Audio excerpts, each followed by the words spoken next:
Electric fields can induce dipoles in insulators. Electrons in insulators are bound to the atoms and to the molecules, unlike conductors where they can freely move.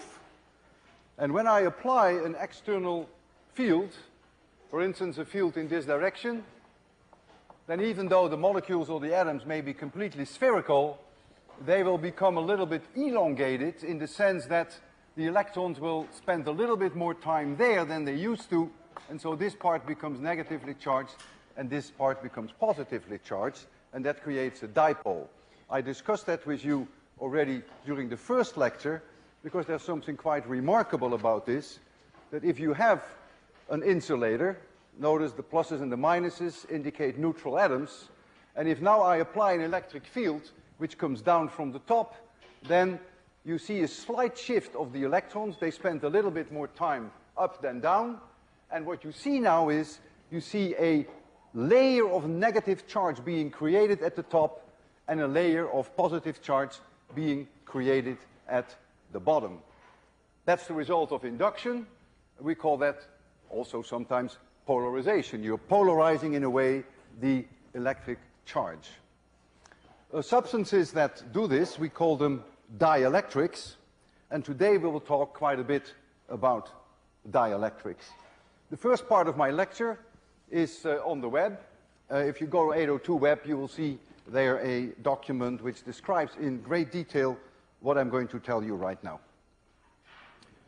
Suppose we have a plane capacitor, two planes which I charge with certain potential, and I have on here, say, a charge plus sigma, and here I have a charge minus sigma. I'm going to call this free. You will see very shortly why I call this free, and this is minus free. So there's a potential difference between the plate, charge flows on there, it has an area A, and sigma free is the charge density, how much charge per unit area. So we're going to get an electric field which runs in this direction, and I call that E free. And the distance between the plates, say, is d. So this is a given. I now remove the power supply that I used to give it a certain potential difference. I completely take it away. So that means this charge here is trapped, cannot change. But now I move in a dielectric. I move in one of those substances. And what you're going to see here now, at the top, you're going to see a negative induced layer, and at the bottom, you're going to see a positive induced layer. I called it plus sigma induced, and I call this minus sigma induced. And the only reason why I call the other free is to distinguish them from the induced charge. This induced charge, which I have in green, will produce an electric field which is in the opposite direction, and I call that E induced. And clearly E free is, of course, the surface charge density divided by epsilon 0, and E induced is the induced surface charge density divided by epsilon 0. And so the net E field is the vectorial sum of the two. So E net, I give it a vector, is E free plus E induced, vectorially added.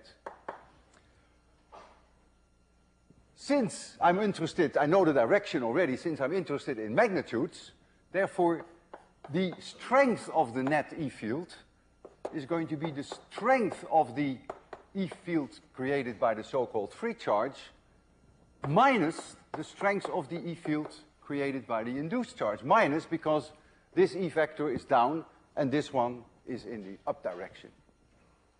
And so if I now make the assumption that a certain fraction of the free charge is induced, so I make the assumption that sigma induced is some fraction B times sigma free. I just write now an I for induced and an F for free.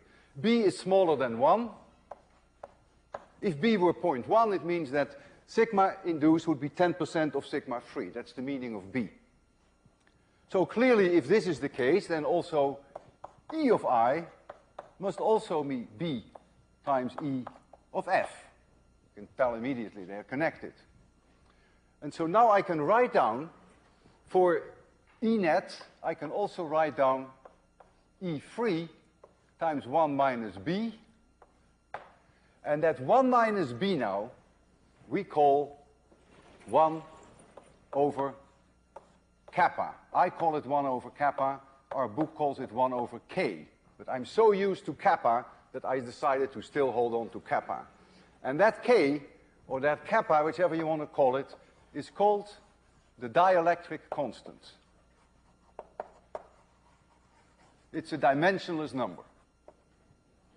And so I can write down now, in general, that E, and I drop the word net now. From now on, whenever I write E, throughout this lecture, it's always the net electric field. It takes both into account. So you can write down now that E equals the free electric field divided by kappa, because 1 minus B is 1 over kappa. And so you see in this experiment that I did in my head, first bringing charge on the plates, certain potential difference, removing the power supply, shoving in the dielectric, that the E field will go down by a factor kappa. Kappa for glass is about 5. That would be a major reduction. I will show you that later. If the electric field goes down in this particular experiment, it is clear that the potential difference between the plates will also go down, because the potential difference between the plates V is always the electric field between the plates times D. And so if this one goes down by a factor of kappa, if I just shove in the dielectric, not changing D, then of course the potential between the plates is also going down. None of this is so intuitive, but I will demonstrate that later. The question now arises, does Gauss' law still hold? And the answer is yes, of course. Gauss' law will still hold. Gauss' law tells me that the closed loop, closed surface I should say, not closed loop, the closed surface integral of E dot dA is 1 over epsilon times the sum of all the charges inside my box. All the charges, the net charges, that must take into account both the induced charge as well as the free charge. And so let me write down here net to remind you that. But Q net is of course Q free plus Q induced. And I want to remind you that this is minus and this was plus. The free charge, positive there, is plus, and at that same plate, if you have your Gaussian surface at the top, you have the negative charge, Q induced. And so therefore, Gauss' law simply means that you have to take both into account. And so therefore, you can write down 1 over epsilon 0 times the sum of Q free, but now you have to make sure that you take the induced charge into account, and therefore you divide the whole thing by kappa. Then you have automatically taken the induced charge into account. So you can amend Gauss' law very easily by this factor of kappa. The dielectric constant is dimensionless, as I mentioned already. It is 1 in vacuum by definition. 1 atmosphere gases typically have dielectric constants just a hair larger than 1. We will most of the time assume that it is 1. Plastic has a dielectric constant of 3, and glass, which is an extremely good insulator, has a dielectric constant of 5. If you have an external field that can induce dipoles in molecules, but there are substances, however, which themselves are already dipoles, even in the absence of an electric field. If you apply now an external field, these dipoles will start to align along the electric field. We did an experiment once with some grass seeds, perhaps you remember that. And as they align in the direction of the electric field, they will strengthen the electric field. On the other hand, because of the temperature of the substance, these dipoles, these molecules which are now dipoles by themselves, through chaotic motion, will try to disalign. Temperature is trying to disalign them. So it is going to be a competition on the one hand between the electric field which tries to align them and the temperature which tries to disalign them. But if the electric field is strong, you can get a substantial amount of alignment. And permanent dipoles, as a rule, are way stronger than any dipole that you can induce by ordinary means in a laboratory. And so the substances which are natural dipoles, they have a much higher value for kappa, a much higher dielectric constant than the substances that I just discussed, which themselves do not have dipoles. Water is an example, extremely good example. The electrons spend a little bit more time near the oxygen than near the hydrogen, and water has a dielectric constant of 80. That's enormous. And if you go down to lower temperature, if you take ice of minus 40 degrees, it is even higher. Then the dielectric constant is 100. I'm now going to massage you through 4 demonstrations, 4 experiments. One of them you have already seen. And try to follow them as closely as you can, because if you miss one small step, then you miss perhaps a lot. I have 2 parallel plates which are on this table, as you have seen last time. And I have here a current meter. I put it an A in there, that means amp meter. And the plates have a certain separation D. I'm going to charge this capacitor up by connecting these ends to a power supply. And I'm going to connect them to 1500 volts. I'm already going to set my lights because that's where you're going to see it very shortly. I'm going to start off with a distance D, so this is going to be my experiment 1, with a distance D of 1 millimeter. And the voltage, V always means the voltage, the potential difference between the plates is going to be 1500 volts. Forgive me for the 2 V's, I can't help that. This means here the potential difference, and this is the unit in volts. Once I have charged them, I disconnect, this is very important, I disconnect the power supply, for which I write PS. That's it. So the charge is now trapped. As I charge it, as you saw last time, you will see that the ammeter shows a short surge of current. Because as I put charge on the plates, the charge has to go from the power supply to the plates, and you will see a short surge of current, which will make the handle, the hand of the ammeter, as you will see on the wall there, go to the right side, just briefly, and then come back. This indicates that you're charging the plates. And now I'm going to open up the gap. So this is my initial condition. There's no dielectric. And now I'm going to go D to 7 millimeters. And this is what I did last time. The reason why I do it again, because I need this for my next demonstration. If I make the distance 7 millimeters, then the charge, which I call now Q3, but it is really the charge on the plates, is not going to change. It is trapped. So there can be no change when I open up the gap. That means the ammeter will do nothing. You will not see any charge flow. The electric field E is unchanged, because E is sigma divided by epsilon 0. If Q3 is not changing, sigma cannot change. So no change in the electric field.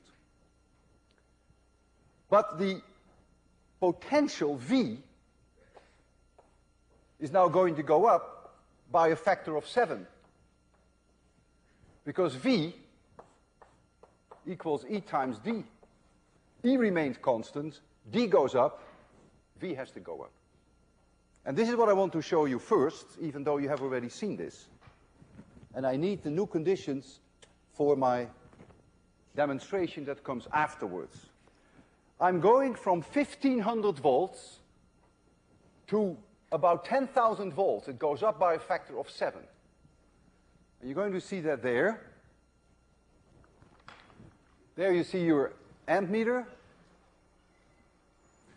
I'm going to, you see this is this propeller voltmeter that we discussed last time. And here you see the plates. They're 1 millimeter apart now, very close. And I'm going to charge the plates. I will count down, so you keep your eye on the amp meter. 3, 2, 1, 0. And you saw a current surge. So I charge the capacitor. It is charged now. The voltmeter doesn't show very much, 1500 volts. Maybe it went up a little, but not very much. But now I'm going to increase the gap to 7 millimeters. And look that the amp meter is not doing anything. The charge is trapped, so there is no charge going to the plates. But look what the voltmeter is doing. It's increasing the voltage. It's now approaching almost 10,000 volts, although this is not very quantitative. And now I have a gap of about 7 millimeters, and that's what I wanted. You've seen that the plates on the left side here are now farther apart than they were before. So that is my demonstration number 1, a repeat of what we did last time. So now comes number 2. So now my initial conditions are that V is now 10 kilovolts. So that's the potential difference between the plates that I have now. And D is now 7 millimeters, and I'm not going to change that. At this moment, kappa is 1. But now I'm going to insert the dielectric. So I take a piece of glass, and I'll just put it into that gap. Q3 cannot go anywhere, because I have disconnected the power supply. So Q3, no change. If there is no change in the free charge, the amp meter will do nothing. So as I plunge in this dielectric, you will not see any reading on the amp meter. But as we discussed at length now, the electric field, which is the net electric field, will go down by that factor kappa. That's what the whole discussion was all about. That's going to be a factor of 5. And since the potential equals electric field times D, but I keep D at 7 millimeters, I'm not going to change it. If E goes down by a factor kappa, then clearly the potential will also go down by a factor kappa. So now you're going to see the second part, and that is I'm going, as it is now, I'm going to plunge in this glass, the 7 millimeters thick. I put it in there. You expect to see no change on the amp meter, but you expect the voltage difference over the plates to go down by a factor of 5. So you will see that the propeller voltmeter will have a smaller deflection. You ready for this? There we go. Now you have a smaller potential difference, but there was no current flowing to the plates or from the plates. When I take it out again, the potential difference comes back to the 10,000 volts. So that's demonstration number 2. Now we go to number 3. But before we go to number 3, I want to ask myself the question, what actually happened with the capacitance when I bring the dielectric between those plates? Well, the capacitance is defined as the free charge divided by the potential difference over the plates. That's the definition of capacitance. And since in this experiment, as you have seen, the voltage went down by a factor of kappa, the capacitance goes up by a factor of kappa because Q3 was not changing. And so, since the capacitance, as we derived this last time for plain plate capacitors, I still remember it was the area times epsilon 0 divided by the separation D, since we now know that with the glass in place, that the capacitance is higher by a factor of kappa, this is now the amendment we have to make to calculate capacitance. We simply have to multiply now by the dielectric constant of the thin layer that separates the two conductors. This is the layer that has thickness d that is in between the two plates. In our case, I brought in glass. I could write down a few equations now that you can always hold on to in your life, and you can also use them in the two demonstrations that follow. And one is that E, which is always the net E, when I write E, it's always the net one, equals sigma free divided by epsilon 0 times kappa. There comes that kappa that we discussed today. Let's call that equation number 1. The second one is that the potential difference over the plates is always the electric field between the plates times d, because the integral of E dot dl over a certain path is the potential difference. That's not going to change. And then the third one that may come in handy is the one that I have already there. C equals Q free divided by the potential difference, which in terms of the plate area is A times epsilon 0 divided by d times kappa. Let's call this equation number 3. Now comes my third experiment. In the third demonstration, I am not going to disconnect my power supply. So now, number 3, I start out with 1500 volts, just like we did with number 1, but the power supply will stay in there throughout, never take it off. We start with D equals 1 millimeter, just like we did in experiment 1. No glass. I'm going to charge it up, just like I did with number 1, and of course I will see that the ammeter will show this charge. See a surge of current. Now I'm going to increase D to 7 millimeters. Now something very different will happen from what we saw in the first experiment. The reason is that the potential difference is going to be fixed, because the power supply is not disconnected. The power supply stays in place. Look now at equation number 2. If that V cannot change, and if I increase D by a factor of 7, now the electric field must come down by a factor of 7. And so now the electric field will come down by that factor of 7, because I go from 1 millimeter to 7 millimeters. So now the electric field changes, because D goes up. In case you were interested in the capacitance will also go down by a factor of 7, because if you look at this equation, kappa is 1. If I make D go up by a factor of 7, C goes down by a factor of 7. Just look at this.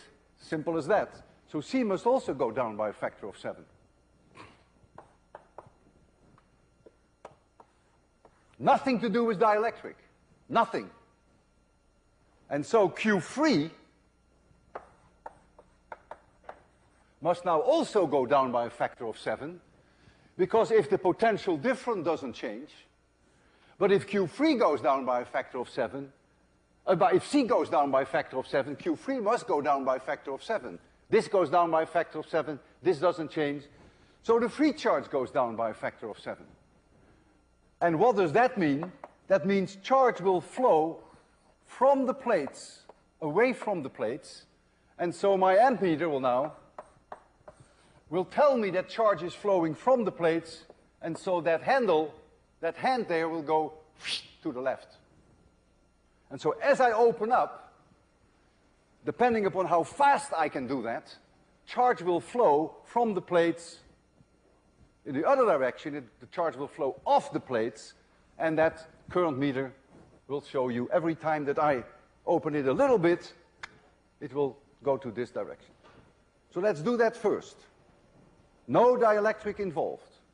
Simply keeping the power supply connected. So I have to go back first to 1 millimeter, which is what I'm doing now. I have here this thin sheet to make sure that I don't short them out. It's about 1 millimeter.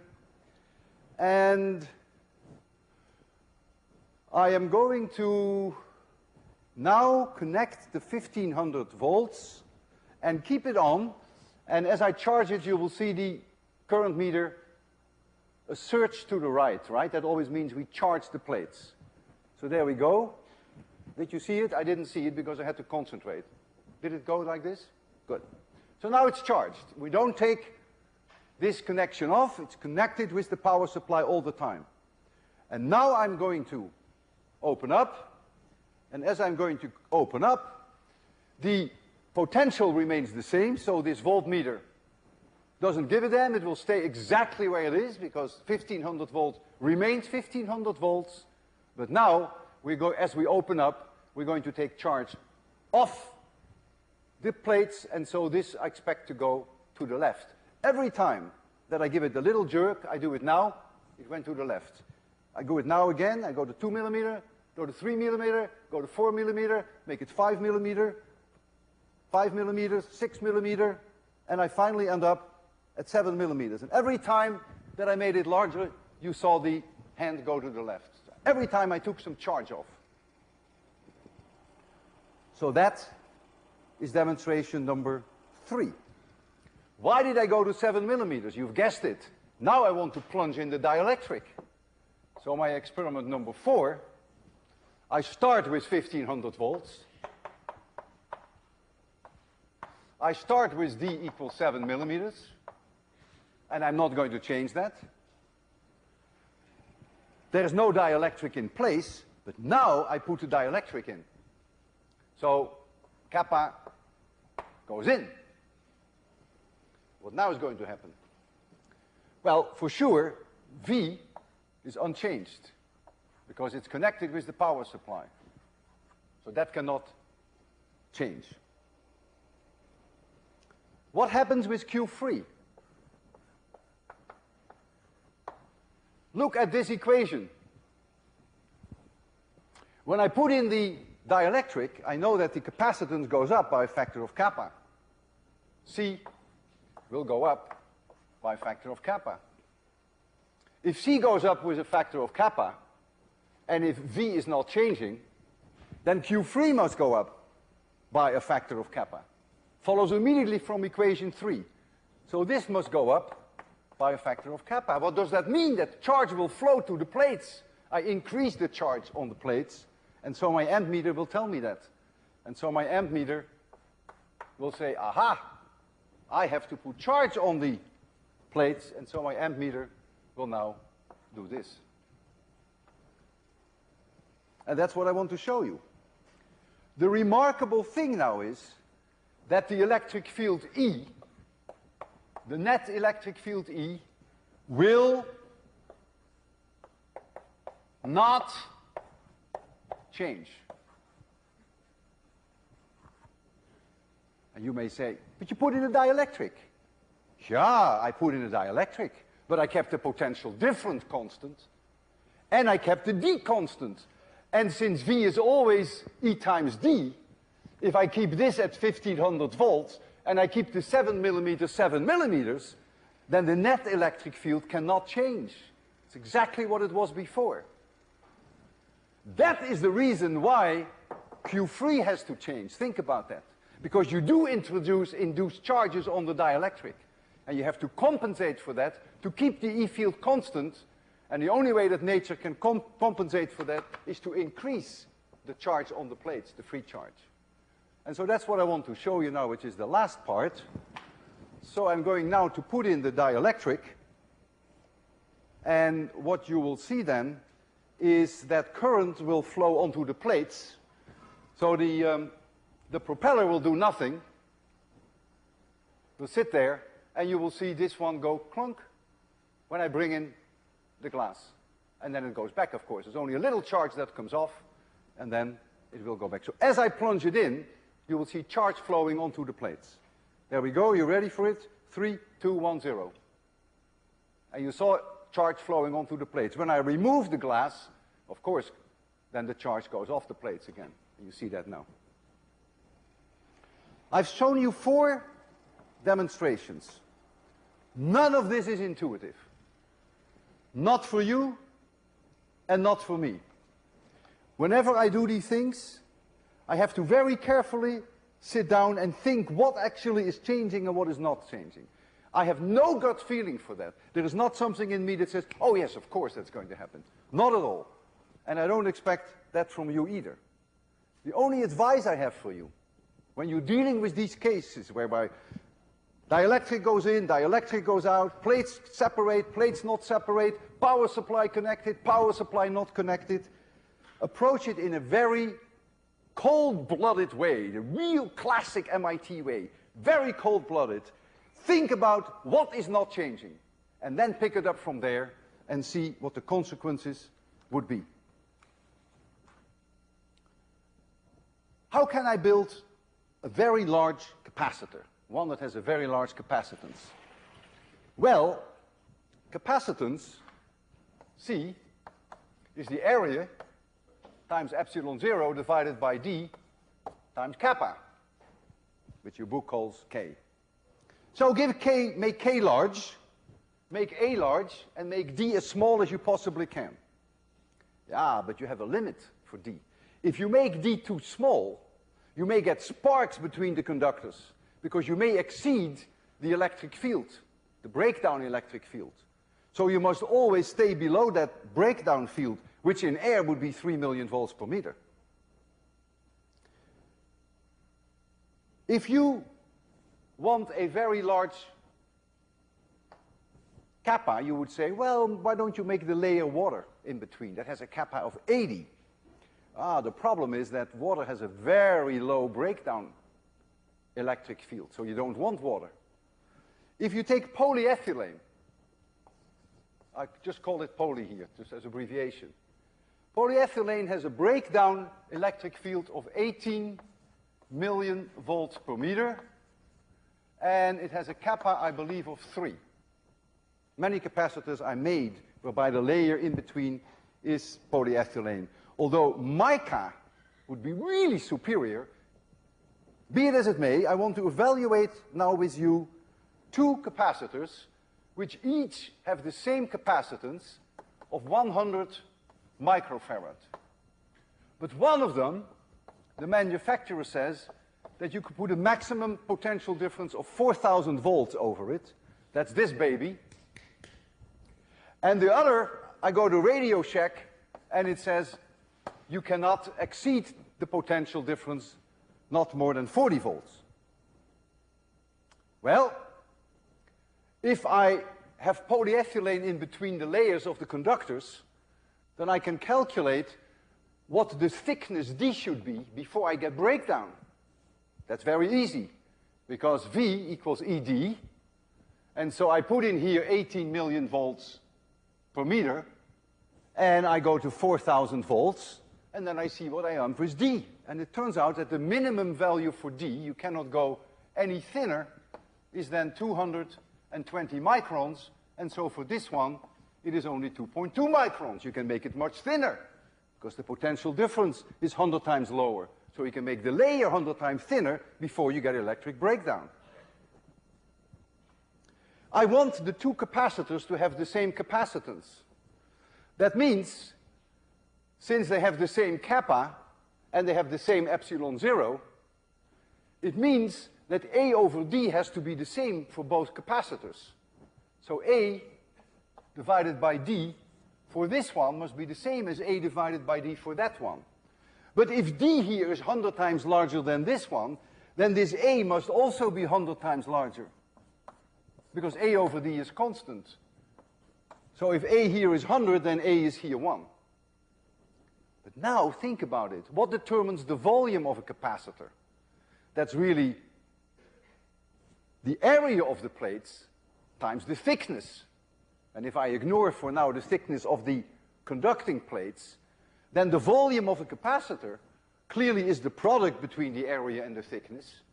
And so it tells me then that this capacitor, which has 100 times larger area, is 100 times thicker will have a 10,000 times larger volume than this capacitor.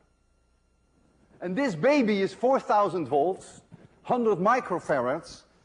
It has a length of about 30 centimeters, 10 centimeters like this, 20 centimeters high. That is about 10,000 cubic centimeters. 10,000 cubic centimeters. You go to Radio Shack and you buy yourself a 40-volt capacitor, 100 microfarad, which will be 10,000 times smaller in volume. That will be only 1 cubic centimeter. And if I had one of them behind my ear, you wouldn't even notice that, would you? Could you tell me what it says here? 100 microfarad, how many volts? 40. 40 volts. That's small. Compared to this one, which can handle 4,000 volts, but the capacitance is the same. So you see now the connection with area and with thickness, by no means trivial. All this has been very rough on you. I realize that. It takes time to digest it, and you have to go over your notes. And therefore, for the remaining time, we have quite some time left, I will try to entertain you with something which is a little bit easier, a little nicer to digest. Professor Mussenbroek in the Netherlands invented, yeah, you can say he invented the capacitor. It was an accidental discovery. He called him a Leyden jar because he worked in Leiden. And a Leyden jar is the following. This is a glass bottle. So all this is glass. That's an insulator. And he has outside the insulator, he has two conducting plates. So that's a beaker outside. And there's a beaker inside conducting. That's a capacitor, although he didn't call it a capacitor. And so he charged these up, and so you can have plus charge here and minus Q on the inside. And he did experiments with that. The energy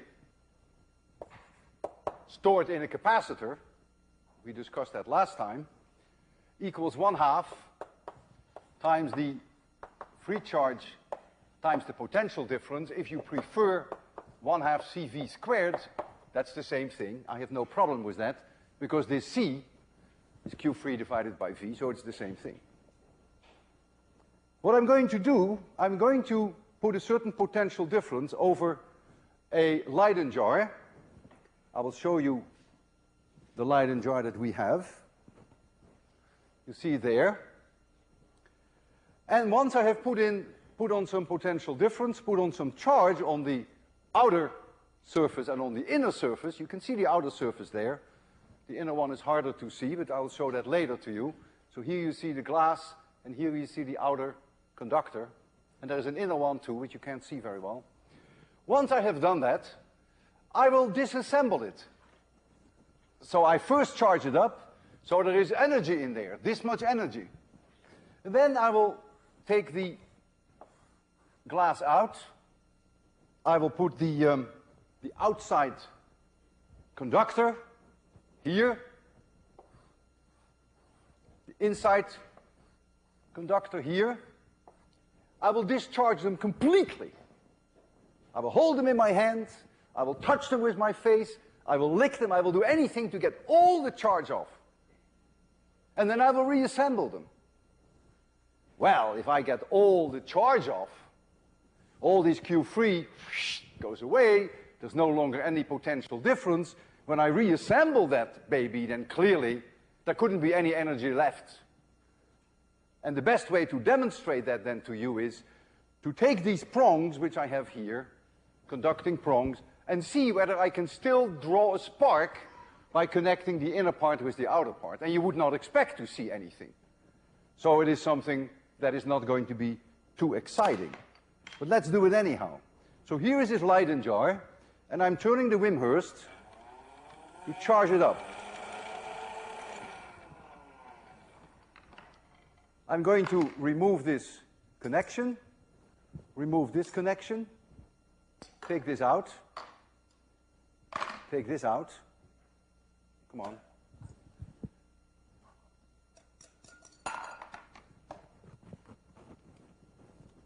Believe me, no charge on it anymore. This one, it's all gone. Believe me.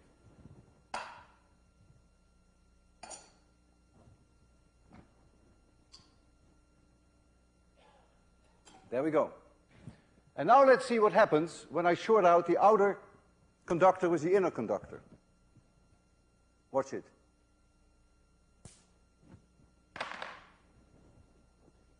That is amazing. There shouldn't be any energy on that capacitor. Nothing. And I saw a huge spark, not even a small one.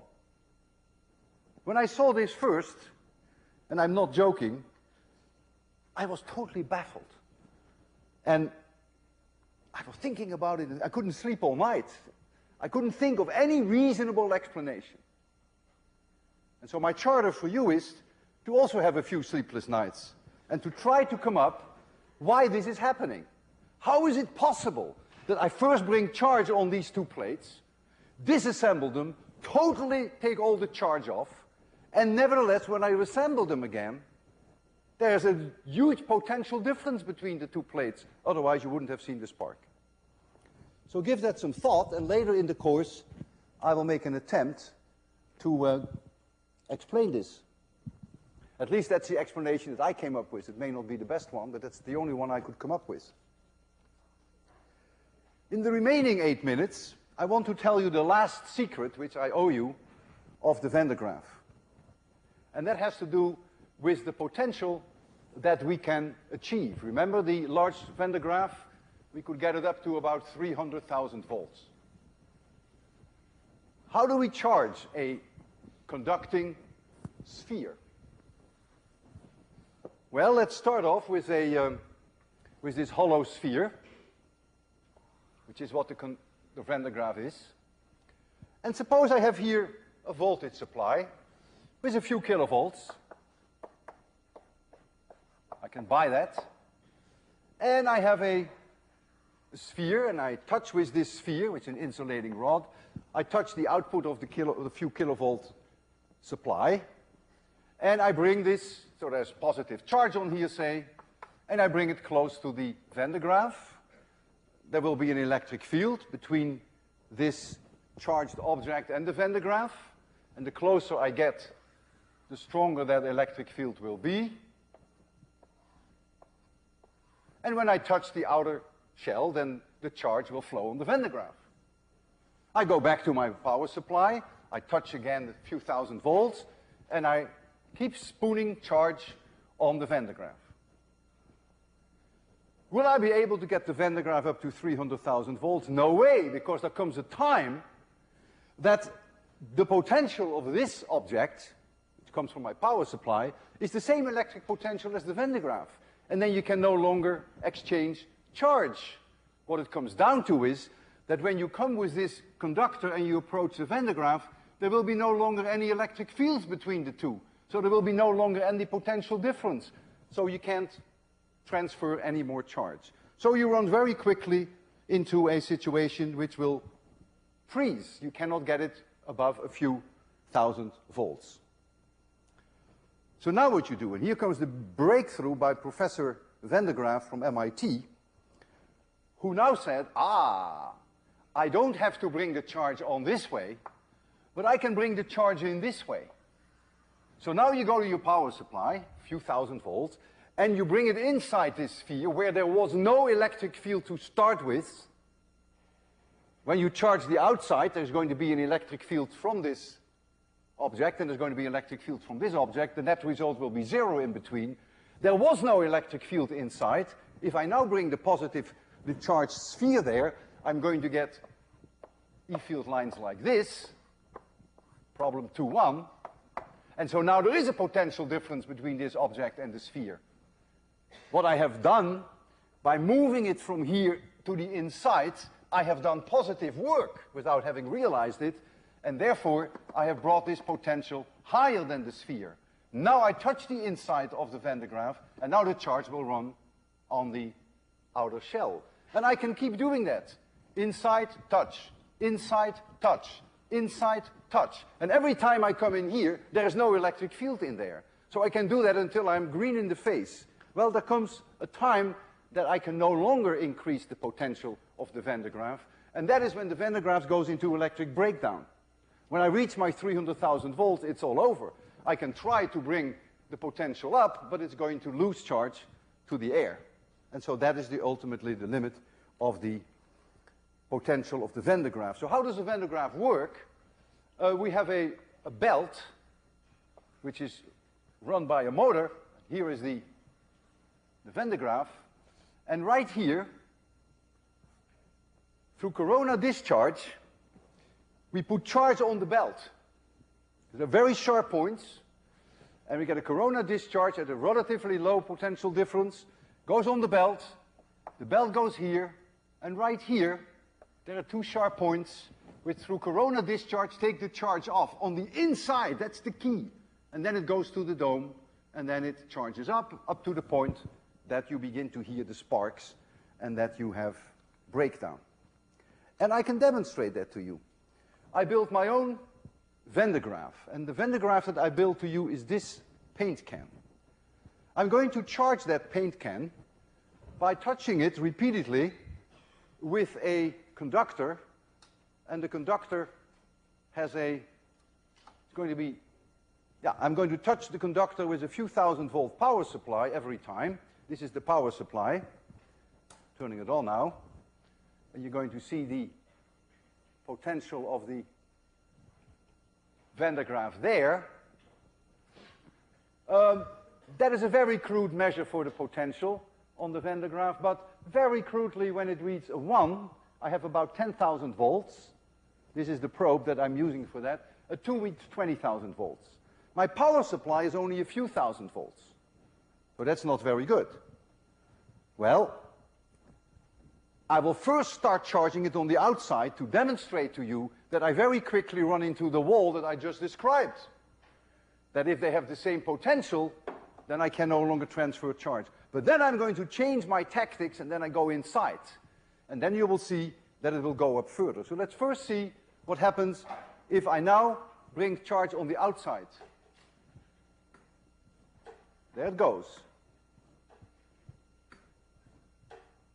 It's about 1,000 volts, about 2,000 volts. 2,000 volts, keep an eye on it. 2,000 volts, it's heading for 3,000 volts. 3,000 volts, 3,000 volts, 3,000 volts, 3,000 volts. Not getting anywhere. I'm beginning to reach the saturation, maybe 3,500 volts. 3.5, it's slowly going to 4. Let's see whether we can get it much higher than 4. I don't think we can. So this is the end of the story before Professor Van de Graaff. But then came Professor Van de Graaff, and he said, look, man, you got to go inside. Now watch it. Now I have to concentrate on this scooping, so I would like you to tell me when we reach 5,000, you just scream. Oh man, we already passed the 5,000, you dummies. 10,000, scream when you see 10,000. Scream when you see 15,000. Scream when you see 15,000.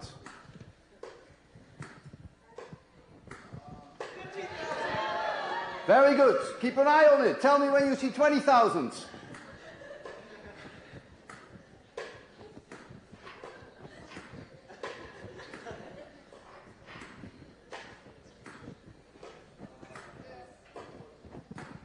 I don't hear anything. Now I want you to tell me every 1,000, because I think we're going to run into the wall very quickly. 21? I want to hear 22. Oh, you're already at 23. So I expect that very quickly now, the can will go into discharge. You won't see that, but you get corona discharge. And then no matter how hard I work, I will not be able to bring the potential up. But let's keep going. Are we already at 2,500? 25,000, sorry, 25,000? 25,000 volts. 25.6, 27, 27, 28, 28. Looks like we are beginning to getting to the corona discharge. 28, boy, 28. That's a record. 28, keep an eye on it. 29. 29. You realize I'm doing all this work. Well, I get paid for it. I think I've reached the limit. I've reached my own limit, and I've reached the limit of the charging. Now we have 30,000 volts, and we started off with only a few thousand volts. Originally, it wasn't a very dangerous object, but now 30,000 volts. Shall I? Okay, see you next week.